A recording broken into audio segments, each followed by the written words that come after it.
आत्मवर्गम परित्यज्य परवर्गम समाश्रयेत स्वमेव लयम यति यथा राजान्य धर्मतः। ज्ञानदायिनी मां शारदे बोली गई पंक्ति महान राजनीतिज्ञ श्री चाणक्य जी की थी। इसका अर्थ है, जो मनुष्य अपने वर्ग के लोगों को छोड़कर दूसरे वर्ग का सहारा लेते हैं वो उसी प्रकार नष्ट हो जाते हैं जिस प्रकार एक अधर्म का सहारा लेने वाला राजा। राजनीति की शव परीक्षा से पहले राजनीति क्या है ये जानना बहुत जरूरी है।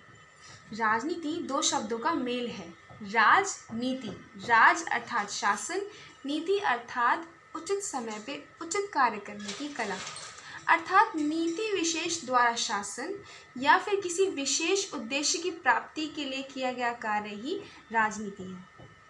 वैसे तो राजनीति का उद्देश्य राज्य की उत्तम व्यवस्था एवं सुरक्षा और प्रबंधन में नीति निर्धारित करना है। इसमें उत्तम राजनीतिज्ञ निस्वार्थ भाव से राज्य के चहुमुखी विकास एवं नागरिकों के आर्थिक, सामाजिक और धार्मिक पहलुओं को ध्यान में रखते हुए एक ऐसी नीति का निर्माण करते हैं जिससे सबके अधिकारों का समान भाव से सुरक्षा की जा सके। परंतु राज्य की वर्तमान स्थिति को देखते हुए ये प्रतीत होता है कि राज्य नीति और राजनीति के उद्देश्य से बिल्कुल विपरीत है। मतलब राजनीति की वर्तमान स्थिति राजनीति के उद्देश्य से बिल्कुल अलग है। आज संसार में कहीं भी कभी भी राजनीति को शालीनता से या विनम्रता से जोड़कर देखा ही नहीं गया है। हाँ, ये गुण कुछ विपक्ष के लोगों में या कुछ सत्ता पक्ष के लोगों में भी कुछ समय के लिए दिखाई पड़ता है। हाँ, जब किसी विशेष उद्देश्य की प्राप्ति करनी हो या विशेष कार्य करना हो, उस उद्देश्य की प्राप्ति के तुरंत बाद ये गुण इस प्रकार विलुप्त हो जाते हैं जिस प्रकार तारे चांद विलुप्त हो जाते हैं जैसे ही सूरज उगता है। अब इतने विश्लेषण के बाद घूम फिरकर प्रश्न वहीं आके रुक जाता है कि ऐसा क्यों? राजनीति अपने उद्देश्य से बिल्कुल विपरीत क्यों है वर्तमान में? ऐसा कैसे हुआ और ऐसा क्यों हुआ? सिर्फ राजनीति ही नहीं महोदय, सिर्फ राजनीति ही नहीं, हर क्षेत्र में यही है।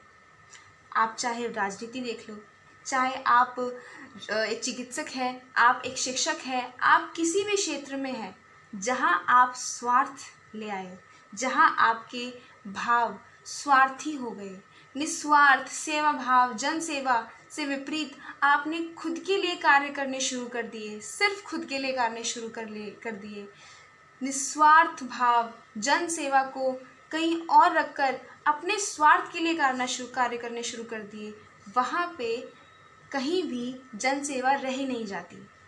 और जिस क्षेत्र में जन सेवा नहीं, उस क्षेत्र में जनहित या फिर राज्य के लिए कार्य करना बहुत कठिन है। मैं अपनी वाणी को विराम देते हुए सिर्फ इतना कहना चाहूँगी कि हम जिस दिन निस्वार्थ भाव से, सेवा भाव से जन सेवा करनी शुरू कर देंगे, अपने लिए या सिर्फ अपने लिए, अपने स्वार्थ के लिए कार्य करना छोड़ देंगे, उस दिन हम जिस क्षेत्र में कार्य कर रहे हैं उस क्षेत्र से हमारे देश को और हमारे लोगों को जो लाभ होगा वो हम सोच भी नहीं सकते।